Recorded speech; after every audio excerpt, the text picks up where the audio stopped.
came from the stage, di ba? Stage din kayo. Wala akong training, anak. Lumundag na lang ako, naglumundag. Paano ho ba nagsimula ang pagkakanta at pagpa-perform niyo, Tita Elizabeth? Hindi kasi anak, ganito yon. Siguro naawa na sa akin ang Jesus of Nazareth. Kasi lagi kong hinihiling sa kanyang manalo sa amateur. Na anong dati, si Jesus yung nakadipa, lagi kong hinihiling manalo ako. Hindi talaga ako nananalo, dahil lagi ako natatalo. Kakanta ko ng Granada. Granada, I'm falling under your spell. Ting! But if you could speak with a positive tell you will tell. Ting! Akala ko, kasama sa tugtugin. Yung pala, nababang ka Hindi na. pa. Pag-alala, ano naman, Granada today, tang, gano'n, ano. Puro bagting lang, walang tugtog. Sabi sa akin nung announcer, Hilonggo nasa Negros, sa Bacol. Day, tapos na. Sabi ko, wala dong, sa chorus pa ako. Hindi tapos na, gaina pa. Kanina pa pala tapos. Kaya bagting yung marami.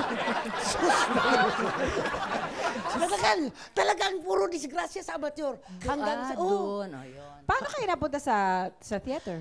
Siyempre, lumayas na naman ako sa amin. Pasok na naman ang katulong ang bakla para makakita ng radio station.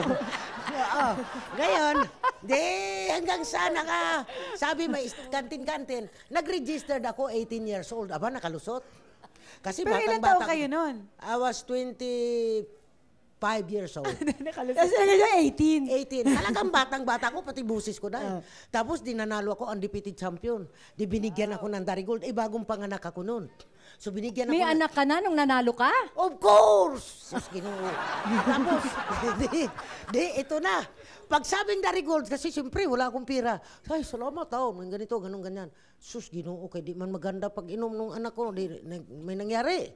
Sinabi ko rin, hindi man nangyari. Nalaman nila ngayon may anak ako. Hindi nila ako recognize. Undefeated champion ako.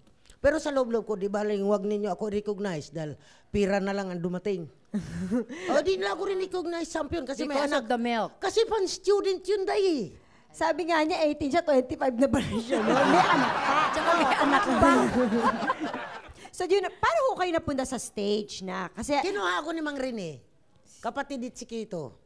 paano Dinala ho ako niya sa kayo Opera House. nakita? Narinig niya ako sa restaurant. Nagkandalaglag yung kanin niya. Hinabol ako sa studio. Kumakain daw siya, nalaglag yung kutsara. Kinuha kagad ako. Hindi, pagkatapos kong kumanta. Kasi nakakanta na ako ng 6 day. Contestant lang ako. 6 ng 6 kinakanta ko. Yung mga student ng Bimilagro. Ayaw akong paalisin. Tinatapon ng mga silya kung ano-ano. Riot talaga. History talaga. Isa lang kanta paglalabanan, 6 ng kinanta ko, naubos ng practice ko sa combo.